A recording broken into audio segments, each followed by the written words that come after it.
Please listen carefully.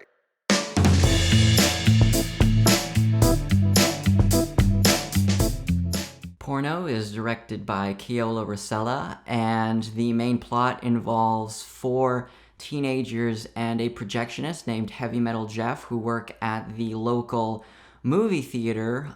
They're closing up for the night, and they are about to treat themselves a private screening with an amazing choice of Encino Man or A League of Their Own. The film is set in 1992, which is going to come into play in an interesting way. Their plans are interrupted by this bum, this homeless man that walks into the theater seemingly randomly, but is completely tweaked out of his mind. He's completely incoherent, and they try to chase him down. He ends up taking refuge in the basement, which is a part of the theater that the employees didn't even know existed. And as it turns out, in this hidden basement is the remnants of an ex-porno theater. So generally, it's a Indian burial ground. In this case, it's an old porn theater.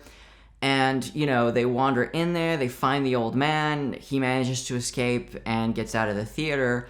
But in this basement, they find a bunch of old film canisters, and one film in particular, a 35mm print, has been perfectly preserved. So, of course, they decide to screen that, thinking it's a porno, being all excited, especially 2 of our main characters who are really, really curious to see what's on that film. As it happens, the film isn't a porno. It's this sort of weird satanic ritual that's being performed and that is extremely macabre and, you know, strange and dark and weird.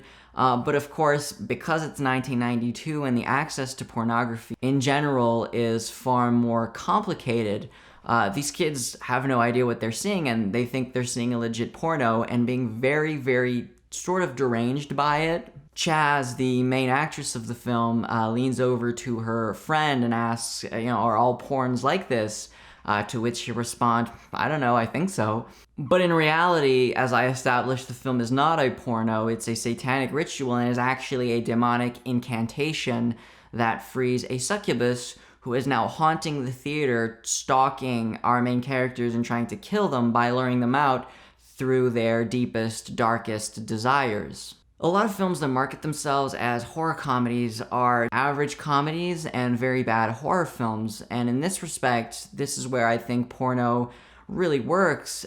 It works, first of all, comedically. I think the film has some truly funny moments, but it also has some genuinely horrific and well put together horror sequences. And the film, while not tremendously original, is certainly a very fun time, particularly within the context of a midnight movie in a film festival, and it certainly can sort of brag about having one of the more memorable sequences of the year, which involves first aid being performed on a pair of exploded testicles, and yeah, certainly is one of the more memorable sequences of 2019, so there's certainly that, and I'm not going to add more in case you haven't seen it. Now, unfortunately, the film kind of loses itself in a third act that is sort of rushed and doesn't really present any great interest, but is forgivable considering how enjoyable the first 2 acts were.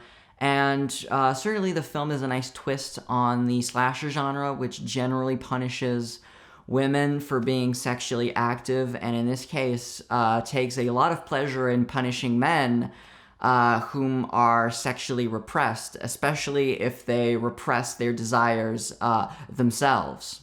So as always, thanks very much for watching the video. Please be sure to hit the like button if you like the review, subscribe if you're new, and until next time, see ya!